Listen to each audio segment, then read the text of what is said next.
देखो फार्स्ट क्लासे আমরা শিখেছিলাম যে অ্যাকাউন্টসকে তিনটা ভাগে আইডেন্টিফাই করেছিলাম, পার্সোনাল অ্যাকাউন্ট, রিয়েল অ্যাকাউন্ট আর নমিনাল অ্যাকাউন্ট। সেটা ডিটেলস সম্পর্কে ফার্স্ট ক্লাসে বলেছিলাম। সেটা যদি কেউ না জেনে থাকো তাহলে সেটার ডিটেলসে জানার জন্য ফার্স্ট ক্লাসটা দেখবে। নেক্সট ক্লাসে আমরা সেকেন্ড ক্লাসে আলোচনা করেছিলাম আগের ক্লাসে যে পার্সোনাল, রিয়েল আর নমিনাল অ্যাকাউন্টকে যে তিনটে ভাগে ভাগ করেছে তার ক্ষেত্রে ডেবিট আর ক্রেডিটের রুলটা কি। তো সেইখানে দেখেছিলাম রিসিভার অফ দ্য বেনিফিট, যে ব্যক্তি কোনো কিছু বেনিফিট বা সুবিধা পাচ্ছে, রিসিভ করছে, তার অ্যাকাউন্টটা ডেবিট। আর গিভার অফ দ্য বেনিফিট, যে কোনো কিছু জিনিস সুযোগ সুবিধা দিচ্ছে, তার অ্যাকাউন্টটা ক্রেডিট। ডেবিট ক্রেডিটের ক্ষেত্রে যে বলেছিলাম যে এটা হচ্ছে সেই রুলটা যেটার ক্ষেত্রে কি হয় যে সবসময় যে কোনো ট্রানজ্যাকশনের দুটো দিক থাকে, একটা হচ্ছে ডেবিট আর একটা হচ্ছে ক্রেডিট। একজন যদি কেউ কিছু পাচ্ছে তো অন্যজন দিচ্ছে, একটা জিনিস তোমার কাছে আসছে তো একটা জিনিস তোমার কাছ থেকে চলে যাচ্ছে, সেটাই হচ্ছে ডেবিট ক্রেডিটের রুলটা। তো পার্সোনাল অ্যাকাউন্টের ক্ষেত্রে বললাম রিসিভার, যে তার অ্যাকাউন্টটা ডেবিট, আর গিভার মানে যে কোনো কিছু জিনিস দিচ্ছে বা যার কাছ থেকে কোনো জিনিস চলে যাচ্ছে সেটা হচ্ছে ক্রেডিট।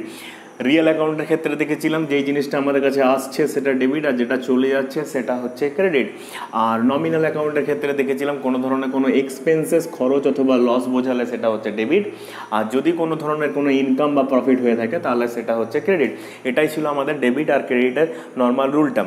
তো আগের দিন আমরা বলেছিলাম যে এরপরে আজকের ক্লাসে আমরা এটা সম্পর্কে প্র্যাকটিক্যালি কিছু অঙ্ক করব, জানবো যে কিভাবে অ্যাকাউন্টস আইডেন্টিফাই করব বা কিভাবে ডেবিট বা ক্রেডিটটার হবে সেই জিনিসটা। তো একটা ছোট্ট আমরা উদাহরণ নিয়ে নিচ্ছি। ধরো আমরা কোনো জিনিস কিনলাম, তো লেখা রয়েছে কোনো একটা ট্রানজ্যাকশন হয়েছে, পারচেজড গুডস ফর ক্যাশ। তো দেখো এটা একটা ট্রানজ্যাকশন আমরা নিয়ে নিলাম, purchase goods for cash. Purchase মানে কি? কেনা। কি কিনেছি? গুডস। গুডস মানে কি? গুড মানে আমরা জানি ভালো, কিন্তু এখানে গুডস মানে কি? ভালো না। কি ভালো জিনিস কিনেছি না, গুডস মানে এখানে হচ্ছে মালপত্র, আমরা জিনিস কিনেছি, তো সেইখানে গুড মানে হচ্ছে ভালো আর গুডস মানে হচ্ছে মালপত্র। পারচেজ গুডস ফর ক্যাশ, তাহলে আমরা টাকা পয়সা দিয়ে কোনো জিনিস কিনেছি, মালপত্র কিনেছি। তাহলে প্রথমে দেখতে হবে যে আমাকে এই যে আমি একটা লাইন লিখলাম ট্রানজ্যাকশন, ফার্স্ট আমাদেরকে আইডেন্টিফাই করতে হবে যে এই যে লাইনটা রয়েছে সেখানে আমাদের কি কি অ্যাকাউন্ট রয়েছে সেটা আইডেন্টিফাই করতে হবে। দেখো প্রথমে যদি লাইনটা পড়ে ফার্স্ট আমরা একটা দেখতে পাচ্ছি এখানে একটা ক্যাশ, একটা অ্যাকাউন্টের নাম রয়েছে। আরেকটা কি এখানে রয়েছে পারচেজ গুডস রয়েছে। গুডস বলে কোনো অ্যাকাউন্ট হয় না, গুডস বলে হচ্ছে জিনিসপত্র। জিনিসপত্র দেখো যে কোনো জিনিস হতে পারে, সেটা খাবার জিনিস, মাথা নেবার জিনিস, দোকানে জামা কাপড়, যে কোনো ধরনের কোনো জিনিসপত্র হতে পারে। তো আরেকটা যেটা হবে অ্যাকাউন্ট, সেটা হচ্ছে পারচেজড। পারচেজ মানে হচ্ছে কেনা। তাহলে গুডস থাকলে যে অ্যাকাউন্টটা হবে, যদি কোনো জিনিস কিনেছি তাহলে সেই ক্ষেত্রে তার অ্যাকাউন্টটার নাম হচ্ছে পারচেজ। তাহলে এখানে পারচেজ গুডস ফর ক্যাশ, তাহলে একটা অ্যাকাউন্ট আমরা পাচ্ছি এইখানে কি? পারচেজ। আর আরেকটা অ্যাকাউন্ট পাচ্ছি, সেই অ্যাকাউন্টটার নাম হচ্ছে ক্যাশ অ্যাকাউন্ট। এবার আমাদেরকে দুটো তো অ্যাকাউন্ট পেয়ে গেলাম, যখন এই লেনদেনটা ঘটছে তাহলে বললাম যে কোনো লেনদেনের দুটো দিক থেকে, দুটো দিক কি দুটো অ্যাকাউন্ট আমরা এখানে পেয়ে গেছি। একটা জিনিস কিনছি তাহলে একটা অ্যাকাউন্ট পারচেজ, আর আরেকটা অ্যাকাউন্ট হচ্ছে ক্যাশ। এবার আমাদেরকে দেখতে হবে যে এই দুটো কি অ্যাকাউন্ট, পারচেজটা কি অ্যাকাউন্ট আর ক্যাশটা কি অ্যাকাউন্ট। দেখো ক্যাশটা হচ্ছে তো সম্পত্তি, সেটা তো আমরা জানি যে ফার্স্ট ক্লাসে আমরা শিখেছিলাম যে ক্যাশটা হচ্ছে বিজনেসের কাছে সম্পত্তি, তাই ক্যাশটা হচ্ছে রিয়েল অ্যাকাউন্ট। তাহলে পারচেজটা কি অ্যাকাউন্ট, সেটা তো চিন্তার বিষয় যে তাহলে পারচেজটা কি অ্যাকাউন্ট। পারচেজ তো হচ্ছে কেনা, ক্রয় করা। তাহলে পারচেজটা দেখো পার্সোনাল অ্যাকাউন্টে বলেছিলাম কি কোনো নাম বোঝালে, পারচেজটা কি কারোর নাম? পারচেজটা নিশ্চয়ই কোনো নাম নয়। পারচেজ বলে কি কারোর নাম হয়ে থাকে? সেটা কোনো কেনা, তাহলে যদি নাম নয় তাহলে পার্সোনাল অ্যাকাউন্টটা পড়ছে না। পারচেজটা কি কোনো সম্পত্তি? তুমি যেটা কিনছো তাহলে সেটাকে কি কোনো সম্পত্তি বোঝাচ্ছে? না, যেটা কিনছি সেটা তো যে কোনো জিনিস হতে পারে, সেটা কোনো খাবার জিনিস হতে পারে, জামা কাপড় হতে পারে, যে কোনো জিনিস হতে পারে। তাহলে পারচেজটা কোনো সম্পত্তি নয়। পারচেজ মানে হচ্ছে নমিনাল অ্যাকাউন্টটা পড়ছে, কারণ যদি আমরা কোনো জিনিস পারচেজ করি, পারচেজ করলে কি হয়, আমাদের খরচা হয়, এক্সপেন্সেস হয়। কিনলে পরে আমাদের টাকা যায়, তাহলে খরচা। তাহলে এটা পারচেজ বলে পার্টিকুলারলি কোনো জিনিস হয় না। আমি যদি দোকানে গিয়ে বলি দাদা 10 টাকার পারচেজ দিন, তো লোকটা কী করবে? হাঁ করে থাকা হবে, আর না হয় 2 থাপ্পড় মেরে দেবে, নাহলে বলে যাও যাও ভাগো ভাগো এখান থেকে, তো বললো পাগল টাগল আছে। তো পারচেজ কি? পারচেজ হচ্ছে একটা তোমার অ্যাকাউন্ট যেটার দ্বারা আমরা কোনো কিছু খরচা হচ্ছে সেটা বুঝতে পারছি। তাহলে পারচেজটা হচ্ছে নমিনাল অ্যাকাউন্ট। এবার দেখো আমরা তো অ্যাকাউন্টটা তো আইডেন্টিফাই করে নিলাম, এবার আমরা দেখব ডেবিট আর ক্রেডিট। সেটার ক্ষেত্রে দেখো আমরা বললাম পারচেজটা কি নমিনাল অ্যাকাউন্ট, তাহলে নমিনাল অ্যাকাউন্ট মানে এই রুলে চলে আসতে হবে। এবার কি বললাম যে পারচেজ করলে কি হচ্ছে, আমাদের কি খরচা হচ্ছে না ইনকাম হচ্ছে, তাহলে কিনলে পরে আমাদের খরচা হয়, আর খরচা মানে এক্সপেন্সেস, এক্সপেন্সেস হলে কি ডেবিট, তাহলে পারচেজটা হচ্ছে নমিনাল অ্যাকাউন্ট ডেবিট। আর একটা জিনিস মনে রাখবে, একটা অ্যাকাউন্ট যদি ডেবিট হবে তো অন্য অ্যাকাউন্টটা অবশ্যই ক্রেডিট হবে, এটাই তো ডেবিট ক্রেডিটের রুলটা। একটা যদি আসছে তো অন্যটা চলে যাচ্ছে, একজনের কাছে আসছে তো আরেকজনের কাছ থেকে চলে যাচ্ছে। তো ক্যাশটা রিয়েল অ্যাকাউন্ট ক্যাশটা ক্রেডিট অবশ্যই হবে, কিন্তু কেন ক্রেডিট হবে সেটা আমাদেরকে জানতে হবে। তুমি যখন জিনিস কিনছো ক্যাশটা কি হচ্ছে, তোমার কাছ থেকে চলে যাচ্ছে, টাকাটা চলে যাচ্ছে, তাহলে রিয়েল অ্যাকাউন্টের ক্ষেত্রে হোয়াট গোজ আউট ক্রেডিট, যেটা আমাদের কাছ থেকে চলে যায় সেটা কি হয়, ক্রেডিট হয়। সেই জন্য আমাদের রিয়েল অ্যাকাউন্টে ক্যাশটা যেহেতু চলে যাচ্ছে ক্যাশটা ক্রেডিট হবে।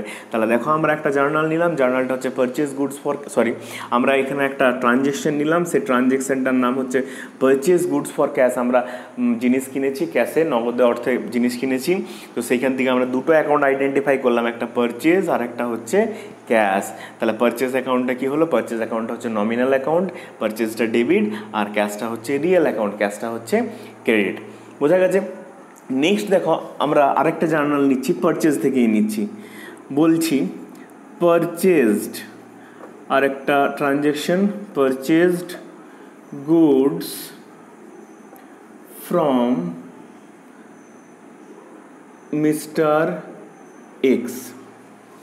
এবার নেক্সট দেখো যে ট্রানজ্যাকশনটা নিয়েছি সেটা হচ্ছে purchase goods from mister x. তাহলে দেখো এখান থেকে আমরা কী কী অ্যাকাউন্ট পাচ্ছি, বলছি জিনিস কিনেছি কার কাছ থেকে, মিস্টার এক্সের কাছ থেকে, তাহলে একটা অ্যাকাউন্ট পাচ্ছি কি পারচেজ, আর আরেকটা অ্যাকাউন্ট পাচ্ছি কি মিস্টার এক্স। তাহলে দেখো একটা অ্যাকাউন্ট আমরা নিয়ে নিচ্ছি পারচেজ, আর আরেকটা নিচ্ছি কি মিস্টার এক্স। এবার পারচেজটা কি অ্যাকাউন্ট, এখনই দেখলাম পারচেজটা হচ্ছে নমিনাল অ্যাকাউন্ট, তাহলে পারচেজটাতে আমরা লিখে দিচ্ছি নমিনাল অ্যাকাউন্ট। এবার নেক্সট হচ্ছে মিস্টার এক্স যেটা রয়েছে সেটা তাহলে কি অ্যাকাউন্ট, মিস্টার এক্স একটা নাম বোঝাচ্ছে, নাম বোঝালে হবে পার্সোনাল অ্যাকাউন্ট, তাহলে মিস্টার এক্সটা হচ্ছে পার্সোনাল অ্যাকাউন্ট। এবার আমাদের ডেবিট ক্রেডিটের রুলটা দেখতে হবে। এখনই দেখলাম পারচেজ মানে করছি, কিনছি মানে খরচা, এক্সপেন্সেস বোঝাচ্ছে, তাহলে এক্সপেন্সেস যদি বোঝায় তাহলে সেটা হচ্ছে কি নমিনাল অ্যাকাউন্টে এক্সপেন্সেস বোঝালে তাহলে ডেবিট, এই যে নমিনাল অ্যাকাউন্ট এক্সপেন্সেস বোঝালে ডেবিট, তাহলে কিনলে পরে খরচা হচ্ছে, তাই পারচেজটা হচ্ছে ডেবিট। নেক্সট হচ্ছে মিস্টার এক্সটা হচ্ছে পার্সোনাল অ্যাকাউন্ট। দেখো মিস্টার এক্সের কাছ থেকে আমরা কিনেছি, তাহলে মিস্টার এক্সের কাছ থেকে যদি আমরা কিনছি তার মানে মিস্টার এক্স কী করছে, আমাদেরকে দিচ্ছে মানে giver of the benefit. Personal অ্যাকাউন্টের ক্ষেত্রে রুলটা আছে ডেবিট ক্রেডিটের, যে receiver of the benefit debit, আর গিভার অফ দ্য বেনিফিট যে কোনো কিছু জিনিস দেয় বা যার কাছ থেকে কোনো কিছু জিনিস চলে যায় তার অ্যাকাউন্টটা ক্রেডিট হয়। তাহলে মিস্টার এক্স কী করছে, মিস্টার এক্স আমাদেরকে দিয়েছে, তাহলে যদি মিস্টার এক্স আমাদেরকে দিচ্ছে তার মানে মিস্টার এক্সের অ্যাকাউন্টটা পার্সোনাল অ্যাকাউন্ট, মিস্টার এক্সটা হবে ক্রেডিট। ঠিক আছে, বোঝা গেছে? তাহলে দেখো একটা দেখলাম যদি এটা হচ্ছে ক্যাশে হয়েছে, ধারে যদি নগদে হচ্ছে তাহলে কি হচ্ছে, আর এটা হচ্ছে ধারে হচ্ছে, ধারে যদি কোনো জিনিস আমরা কিনছি তাহলে দেখো এই ট্রানজ্যাকশনটা আসছে।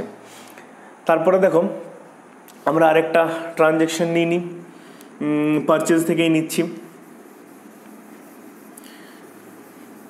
পারচেজ থেকে আমরা নেক্সট ট্রানজ্যাকশনটা নিয়ে নিচ্ছি, দেখে নিচ্ছি নেক্সট ট্রানজ্যাকশনটা কি আছে।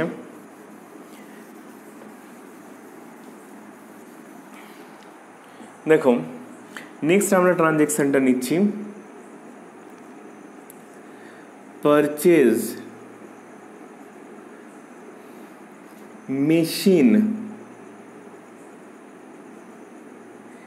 In cash. আমরা একটা মেশিন কিনেছি, কি কিনেছি, মেশিন কিনেছি, পারচেজড মেশিন ইন ক্যাশ। তো দেখো এইখানে আমরা যে অ্যাকাউন্ট পাচ্ছি, একটা পাচ্ছি পারচেজ, একটা পাচ্ছি মেশিন, আর একটা পাচ্ছি ক্যাশ, তিনটে অ্যাকাউন্ট পাচ্ছি। কিন্তু বললাম কি আমরা যে কোনো ট্রানজ্যাকশনে দুটো দিক থাকে, দুটো অ্যাকাউন্ট ডেবিট আর ক্রেডিট হতে পারবে। তো এইখানে দেখতে পাচ্ছি তিনটে অ্যাকাউন্ট, তাহলে কি হলো, তিনটে অ্যাকাউন্ট, তাহলে কি তিনটে অ্যাকাউন্ট হবে, ডেবিট ক্রেডিট ছাড়া কি আরও অন্য কিছু আছে? না, দেখো আমরা যখন পারচেজ গুডস করলাম। গুডসের ক্ষেত্রে গুডস বলে কোনো অ্যাকাউন্ট হয় না, সেই জন্য সেইখানে কিন্তু আমাদের আসছিল পারচেজ অ্যাকাউন্টটা। কিন্তু মেশিন বলে তো একটা আলাদা অ্যাকাউন্ট হয়, সেই জন্য যদি পারচেজ কোনো জিনিস কিনছি, কী জিনিস কিনছি তার যদি নাম বলে দেওয়া থাকে তখন তাহলে আর পারচেজ হবে না। গুডস বলে কোনো অ্যাকাউন্ট হয় না, গুডস মানে জিনিসপত্র, জিনিসপত্র যে কোনো জিনিস হতে পারে, তাহলে সেই জন্য তখন গুডস বলে কোনো অ্যাকাউন্ট হয় না বলে আমরা পারচেজ নিচ্ছি।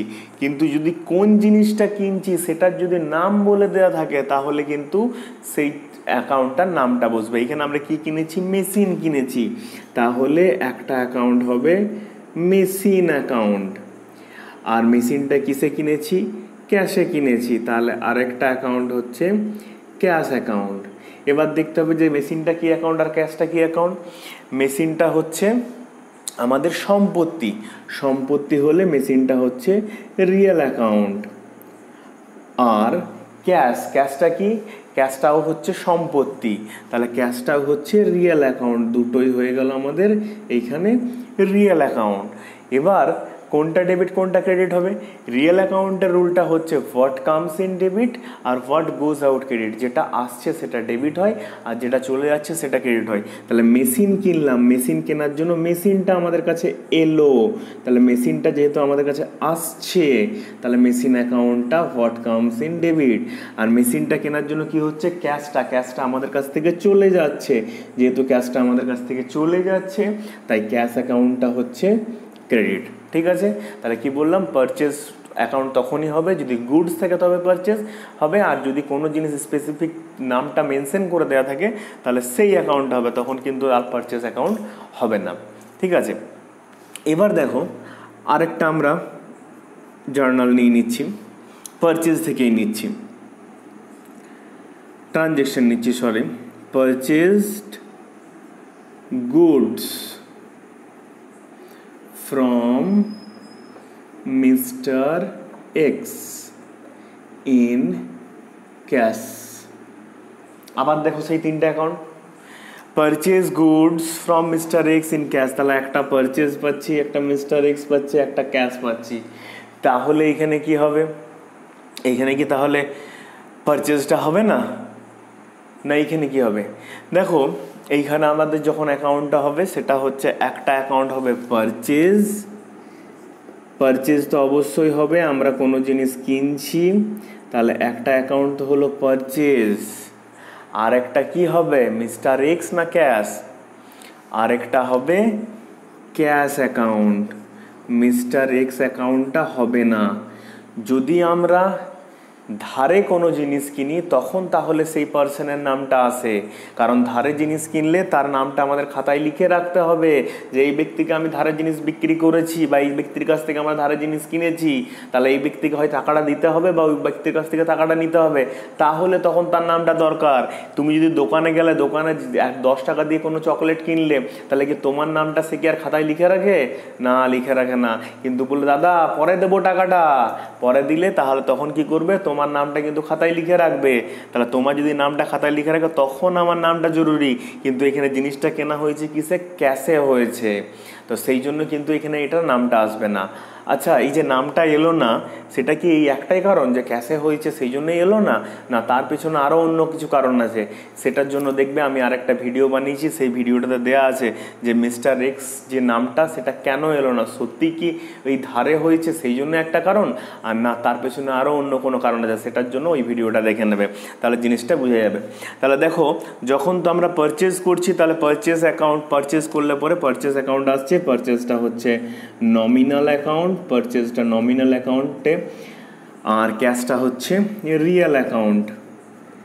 এবার দেখো পারচেজটা নমিনাল অ্যাকাউন্ট, নমিনাল অ্যাকাউন্টে আমরা কি বললাম? নমিনাল অ্যাকাউন্টে আমাদের যদি খরচা হচ্ছে তাহলে সেই জন্য পারচেজটা হচ্ছে ডেবিট, আর ক্যাশটা হচ্ছে রিয়েল অ্যাকাউন্ট। ক্যাশটা যেহেতু আমাদের টাকা চলে যাচ্ছে ক্যাশটা, তাই হচ্ছে ক্রেডিট। তাহলে পারচেজের দেখো এই ধরনের পারচেজের মোটামুটি হতে পারে, যে একটা আমরা দেখলাম পারচেজে হচ্ছে শুধুমাত্র ক্যাশ বলে দেওয়া রয়েছে, আরেকটা দেখলাম যে পারচেজ কোনো একটা জিনিস কিনছি সেটার নাম বলে দেওয়া রয়েছে, আবার আরেকটা দেখলাম পারচেজ করেছি সেইখানে পার্সেন্টটার নামও দেওয়া রয়েছে, ক্যাশও দেওয়া রয়েছে। তো এই বিভিন্ন রকমের ট্রিটমেন্টগুলো দেখলাম। তো এই ধরনের ট্রিটমেন্ট মোটামুটি পারচেজ থেকে হতে পারে, যে কোনো জিনিস কেনার সঙ্গে রিলেটেড। আরও এক দুটো জিনিস দেখে নিই। দেখো এগুলো দেখলাম পারচেজ থেকে, দেখলাম যে কোনো জিনিস কিনছি। এবার ধরো তোমাকে বলা হলো যে আমরা স্যালারি পেড করেছি, আমরা বিজনেস কি করেছে, তার যে কর্মচারীরা, তার কর্মচারীদেরকে কি করেছে, স্যালারি পেড করেছে, বেতন দিয়েছে।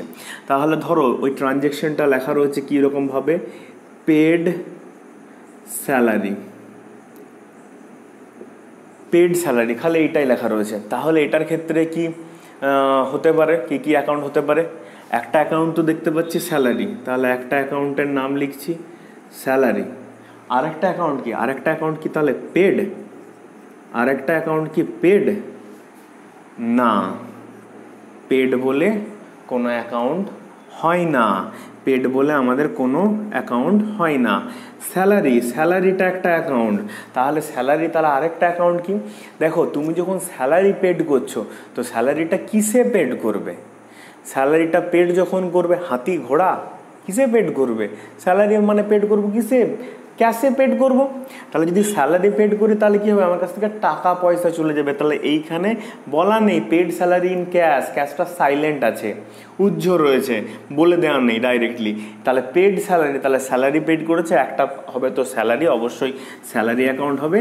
আর আরেকটা যে অ্যাকাউন্টটা হবে সেই অ্যাকাউন্টটা হবে ক্যাশ। স্যালারি পেড করার জন্য কি হচ্ছে, আমাদের টাকা চলে যাচ্ছে। তাহলে একটা অ্যাকাউন্ট হচ্ছে স্যালারি, আর একটা অ্যাকাউন্ট হচ্ছে ক্যাশ। এইখানে ক্যাশটা বলা নেই। এবার দেখো স্যালারিটা কি অ্যাকাউন্ট? স্যালারিটাকে কি কারোর নাম? না, স্যালারিটা কারোর নাম নয়। তাহলে স্যালারিটা পার্সোনাল অ্যাকাউন্ট নয়। স্যালারিটা কি কোনো সম্পত্তি, কোনো অ্যাসেটস? না, স্যালারিটা তো কোনো সম্পত্তি নেই। তাহলে কি, স্যালারিটা হচ্ছে নমিনাল অ্যাকাউন্ট। কেন? কারণ স্যালারিটা হচ্ছে একটা এক্সপেন্সেস, খরচার নাম। স্যালারিটা কে করে? বিজনেস তার এমপ্লয়ীদেরকে স্যালারি দিয়ে থাকে। তাহলে স্যালারিটা হচ্ছে তোমার একটা খরচার নাম, যেহেতু এটা খরচার নাম, তাহলে স্যালারিটা হচ্ছে নমিনাল অ্যাকাউন্ট। আর ক্যাশটা তো করলাম এতগুলো, ক্যাশটা হচ্ছে রিয়েল অ্যাকাউন্ট, ক্যাশটা হচ্ছে সম্পত্তি, রিয়েল অ্যাকাউন্ট। তাহলে যদি স্যালারি পেড করছি, স্যালারি পেড করলে আমার কি হচ্ছে, টাকা চলে যাচ্ছে। যদি আমরা ক্যাশের দিক থেকে দেখি প্রথমে, তাহলে টাকা চলে যাচ্ছে রিয়েল অ্যাকাউন্টে, যেটা চলে যায়, হোয়াট গোজ আউট, যেটা চলে যায় সেটা ক্রেডিট হয়। আর স্যালারিটা কি? স্যালারিটা হচ্ছে খরচা মানে এক্সপেন্সেস। স্যালারি যদি দিচ্ছি, দিলে পরে আমাদের খরচা হচ্ছে, খরচা হলে খরচাটা ডেবিট হয়, তাহলে এটা গেল স্যালারি পেড। এবার দেখো স্যালারি পেড ইন ক্যাশ লেখা থাকতে পারে, অথবা ডাইরেক্ট শুধুমাত্র স্যালারি পেড থাকবে। তো সেটা বুঝে নিতে হবে, স্যালারিটা যে পেড করেছি, একটা অ্যাকাউন্ট হচ্ছে স্যালারি, আর একটা কি হবে, আর একটা ক্যাশ। কিছু দেওয়া নেই মানে ক্যাশে আমরা স্যালারিটা দিয়েছি। আর একটা দেখো নিচ্ছি, এটা হয়ে গেল একটা। এবার ধরো একটা নিচ্ছি আমি সেলস থেকে নিচ্ছি, সোল্ড গুডস ফর ক্যাশ। আমরা জিনিস বিক্রি করেছি, সোল্ড গুডস, জিনিসপত্র বিক্রি করেছি। কিসে বিক্রি করেছি? ক্যাশে বিক্রি করেছি। তাহলে একটা অ্যাকাউন্ট হচ্ছে সেল, আর একটা হচ্ছে ক্যাশ। সোল্ড বলে কোনো অ্যাকাউন্ট হয় না, সেটা লিখতে হবে সেলস। সোল্ডটা পাস্ট টেন্সে আছে, ভার্ব ফর্মে, আমরা নাউন ফর্মে লিখব সেলস মানে বিক্রি। আর একটা হচ্ছে ক্যাশ, আমরা জিনিসপত্র বিক্রি করেছি। আগেও যেরকম বললাম যে গুডস বলে কোনো অ্যাকাউন্ট হয় না, তখন গুডস বলে কোনো অ্যাকাউন্ট হয় না, তার জায়গায় আমরা লিখেছিলাম পারচেজ। এবার বলছি যে সেলস রয়েছে, সেলস বলে কোনো অ্যাকাউন্ট হয় না, গুডস বলে কোনো অ্যাকাউন্ট হয় না, তার জায়গায় আমরা লিখছি কি সেলস। এবার দেখো সেলস করেছি, সেল করলে কি, সেল করলে মানে বিক্রি করলে এবার সেলটা কি অ্যাকাউন্ট? সেলটা কি কারোর নাম, পার্সোনাল অ্যাকাউন্ট? না। সেলটা কি কোনো সম্পত্তি? না। তাহলে সেলটা কি? সেলটা হচ্ছে নমিনাল অ্যাকাউন্ট। সেল করলে কি হয়, আমাদের ইনকাম হয়, আয় হয়, সেল করলে আমাদের কাছে টাকা আসে। তাহলে সেলসটা হচ্ছে নমিনাল অ্যাকাউন্ট, আর ক্যাশটা তাহলে কি অ্যাকাউন্ট হবে? ক্যাশটা দেখলাম রিয়েল অ্যাকাউন্ট, সম্পত্তি। এবার দেখো সেল করলে কি হয়, নমিনাল অ্যাকাউন্ট বললাম, সেল করলে আমাদের, যদি বিক্রি করি, বিক্রি করলে আমাদের কী হয়, আয় হয়, ইনকাম হয়। তাহলে সেল করলে আমাদের ইনকাম হয়, টাকা আসে, তাহলে ইনকাম হয়। নমিনাল অ্যাকাউন্ট, নমিনাল অ্যাকাউন্টে ইনকাম হলে তাহলে সেটা হচ্ছে ক্রেডিট। সেল করেছি, নমিনাল অ্যাকাউন্ট, নমিনাল অ্যাকাউন্টে ইনকাম হলে ক্রেডিট। আর ক্যাশ, ক্যাশটা হচ্ছে রিয়েল অ্যাকাউন্ট, যখন বিক্রি করছি টাকা আসছে, হোয়াট কামস ইন ডেবিট, তাহলে টাকা এলো, তাহলে সেটা হচ্ছে ডেবিট। তাহলে আমরা সেলেরও একটা জার্নাল দেখে ট্রানজ্যাকশান দেখে নিলাম যে সেল করলে পরে কি কি হতে পারে। তো এইরকম অনেক কিছু আরও ন্যারেশন ট্রানজ্যাকশান রয়েছে, সেগুলো সম্পর্কে আমরা আস্তে আস্তে আলোচনা করব। আজকে এতটা পর্যন্তই। মনে রাখবে যে এই যে রুলটা আমরা আগের দুদিন শিখেছি, রিয়েল, পার্সোনাল আর নমিনাল, আর তার আগের দিন যেটা শিখেছি যে তার ডেবিট আর ক্রেডিটের রুলটা, এটাই হচ্ছে মেন।